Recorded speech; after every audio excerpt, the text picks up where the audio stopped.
अगर आप जब भी एडेनियम के अंदर इस पीरियड में फर्टिलाइज़र दें तो सरसों की खली और ह्यूमिक एसिड डाल सकते हैं, जिससे आपके एडेनियम ग्रोथ पे रहेंगे और कोडेक्स भी मोटा होता रहेगा इनका।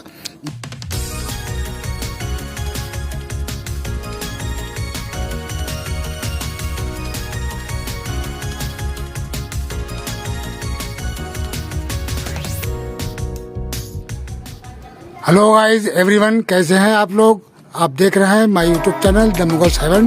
मुगल हेवन में आप लोगों का स्वागत है। तो दोस्तों, आज हमारे गार्डन में काफ़ी अंधेरा सा हो रहा है क्योंकि आज बादल हैं सुबह से और पानी के इम्कान बन रहे हैं। दिन में या रात तक बारिश भी हो सकती है। ऐसे में मैंने सारे एडेनियम को अंदर शेड में रखना है क्योंकि इस टाइम पे एडेनियम को डोरमेंसी का पीरियड चल रहा है, काफ़ी सर्दी बढ़ गई है। तो इस पीरियड में बारिश में एडेनियम को बिल्कुल मत रखें। इस टाइम की बारिश एडेनियम को बहुत ही ज़्यादा नुकसान देगी क्योंकि एडेनियम अभी हमारे यहाँ तो सारे लीव्स वगैरह मौजूद हैं और फ्लावरिंग भी कर रहे हैं एडेनियम। तो इस वजह से हमें तो इतना ज़्यादा ख़तरा नहीं, लेकिन फिर भी इन एडेनियम को भी बारिश के पानी का काफ़ी ख़तरा है। तो ये देखिए कितनी अच्छी फ्लावरिंग हो रही है, बहुत ही खूबसूरत फूल हमारे एडेनियम में खिला है और इधर से सारे बड्स भरे पड़े हुए हैं, ये सब खिलने को जा रहे हैं और कुछ में ये खिल गए हैं। ये मजेंटा रंग का बहुत ही खूबसूरत एडेनियम है और ये भी खिलने वाले हैं फूल। ये देखिए, ये ब्लैक है। ये एडेनियम की कलेक्शन तो मेरे पास काफ़ी अच्छा है। ये देखिए गुलाबी, कितना खूबसूरत फूल है ये। तो कलेक्शन तो काफ़ी अच्छा है और कुछ एडेनियम में इस टाइम पे जो अच्छे अच्छे कलर और भी हैं काफ़ी, वो खिले नहीं हैं इस टाइम पे क्योंकि काफ़ी एडेनियम मैंने प्रून कर दिए हैं। तो जिन एडेनियम को प्रून करा है, जैसे कि ये एडेनियम मैंने प्रून कर दिए हैं, तो इनको बिल्कुल हम इसमें बारिश के पानी में नहीं रखेंगे। इसमें ज़रा सा भी पानी नुकसान देगा क्योंकि इनके अंदर अब लीफ नहीं रहे हैं। तो ये अगर जब तक लीफ नहीं है तो पानी अब्जॉर्ब कौन करेगा और ऐसे ही भरा रहेगा, उससे एडेनियम को गलने का बहुत ज़्यादा ख़तरा हो जाएगा। तो ग्रोथ में कोई कमी नहीं है। ग्रोथ अभी सारे एडेनियम में बहुत अच्छी देखी, ये प्रून कर दिया है और उसके बावजूद ग्रोथ अभी हो रही है इनमें एडेनियम में। ये नए नए फुटाव ले रहे हैं और नए लीफ निकल रहे हैं। तो इसकी क्या वजह है कि जो एडेनियम इस टाइम पे ग्रोथ पे है, तो वो हम आपको बताते हैं कि जो मैंने इसमें फर्टिलाइज़र दिया है वो इसमें काम कर रहा है। उसकी वजह से ना तो ये डोरमेंसी में जा रहे हैं और ना ही इनकी ग्रोथ रुक रही है। ये देखिए सारे नए फुटाव लिया है और नए फुटाव में कितनी अच्छी ग्रोथ हो रही है, बहुत तेज़ी से ग्रोथ हो रही है। ये देखिए, तो डोरमेंसी में तो जब जाएंगे जब इनकी ग्रोथ रुकेगी। ये देखिए अभी तो ग्रोथ ले रहे हैं ये एडेनियम, और जबकि ठंड है, काफ़ी ठंडा मौसम हो गया है और लोगों के यहाँ, सबके यहाँ ज़्यादातर एडेनियम जो हैं वो डोरमेंसी में चले गए हैं। अब हमारे यहाँ भी कुछ प्लांट ऐसे हैं देसी जिनमें हमने वो फर्टिलाइज़र नहीं दिया है।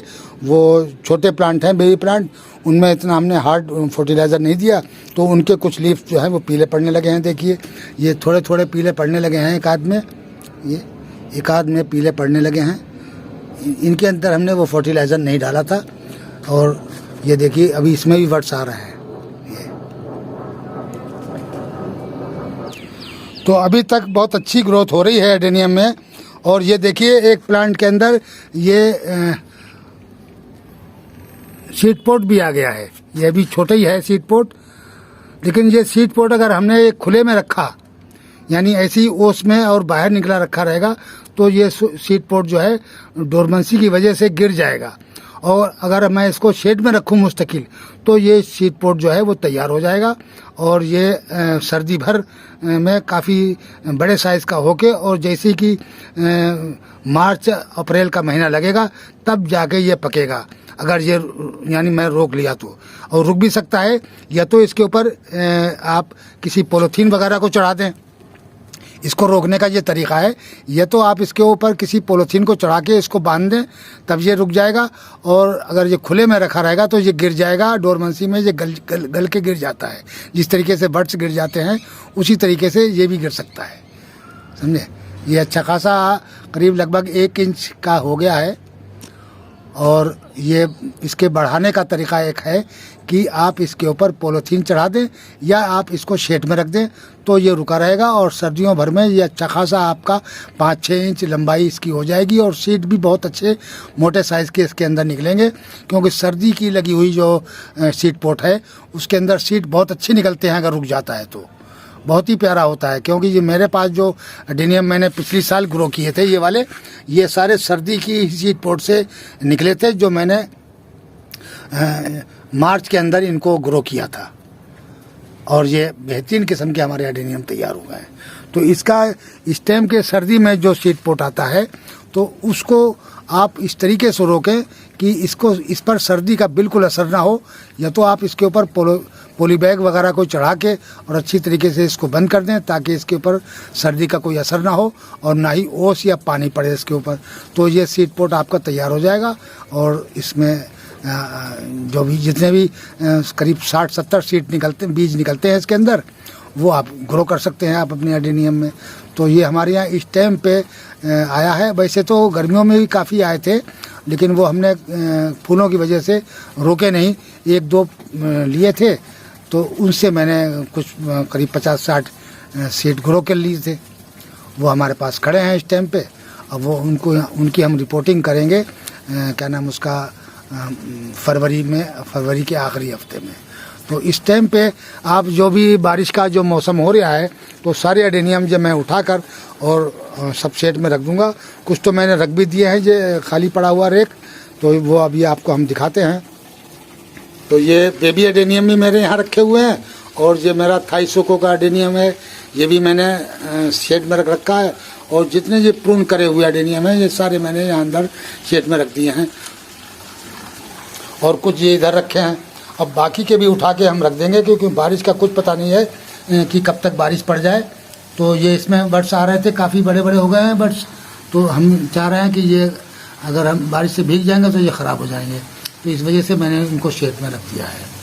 तो अब हम सारे एडेनियम उठाकर अपने यहीं रखेंगे सारे। ये सीढ़ी खाली पड़ी हुई है, कुछ यहाँ रखेंगे इस साइड में और कुछ इस साइड में रख देंगे यहाँ पर, ये सब खाली पड़ा हुआ है अभी। तो हमारे सारे एडेनियम यहाँ आ जाते हैं अच्छी तरीके से, हम उनको सेव कर लेते हैं बारिश के टाइम पे या ओस का या पाला पड़ रहा हो तो सारे उठा के हम यहाँ रख देते हैं अपने एडेनियम को।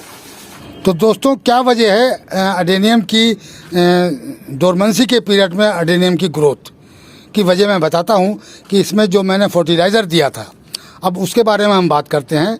तो अगर आप लोग चाहें तो जिस तरीके से हमने पिछले वीडियो में इसका सारा फर्टिलाइज़र दे रखा है और जो फर्टिलाइज़र दिया है वो सारे वीडियोस के बने हुए हैं हमारे, तो पिछले वीडियो देख के आप दे सकते हैं किस तरीके से बनाया था।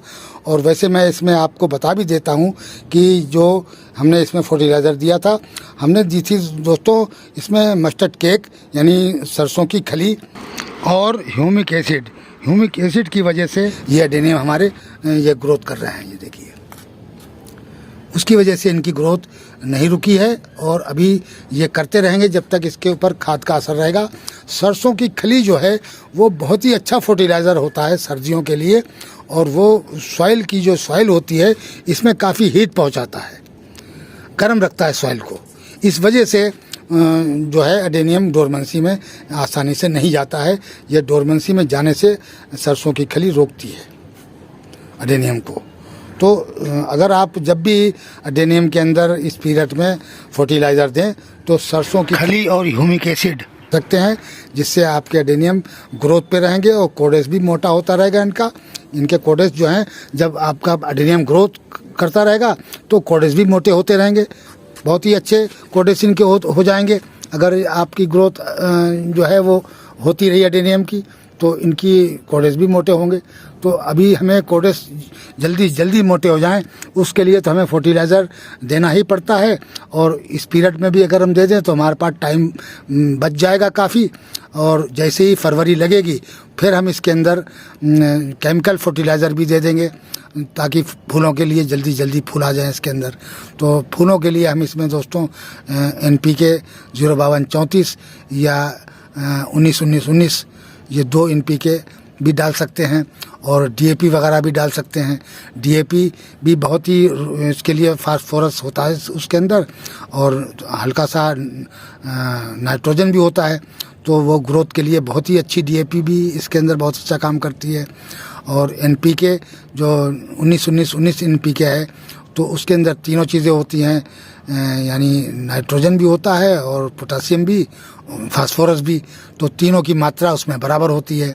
और जो 052-34 है, तो उसमें 52% तो पोटासियम होता है और 34% उसमें फास्फोरस होता है। तो वो सिर्फ फूलों के लिए बहुत अच्छी रहती है, फूल भी होते हैं और ग्रोथ भी अच्छी हो जाती है उससे। तो ये 2 खादें। ह्यूमिक एसिड वो अडेनियम, बड़े अडेनियम के लिए बहुत ही फायदेमंद है। अगर आपके पास छोटे अडेनियम हैं, बाई चांस बेबी अडेनियम जैसे कि हमारे पास ये हैं, तो इनके अंदर आप सीवीड भी डाल सकते हैं। सीवीड भी वही काम करती है, लेकिन सीवीड की थोड़ी सी पावर थोड़ी कम होती है ह्यूमिक एसिड के मुकाबले। तो इस वजह से छोटे एडेनियम में आप सीवीड डाल दीजिए, और बड़े जो मोटे एडेनियम हैं आपके पुराने, तो उनके अंदर आप जो है वो ह्यूमिक एसिड डालेंगे तो ज़्यादा सही रहेगा, अच्छी ग्रोथ करते रहेंगे। तो इन अडेनियम को भी हम उठा के अभी दोस्तों सारे शेड में रख देंगे अपने, इस तरीके से, जैसे कि अब ये टून कर दिया है, तो ये हम यहाँ से उठा के और अपना यहाँ शेड पे पहुँचा देंगे। इस तरीके से सारे अडेनियम हम अपने रख देंगे। तो दोस्तों वीडियो कैसा लगा? आज के वीडियो में इतना ही। मिलते हैं अगले वीडियो में नए टॉपिक और नए कंटेंट के साथ। अगर हमारा वीडियो अच्छा लगे तो लाइक कीजिए, शेयर कीजिए और सब्सक्राइब कीजिए। शुक्रिया, धन्यवाद।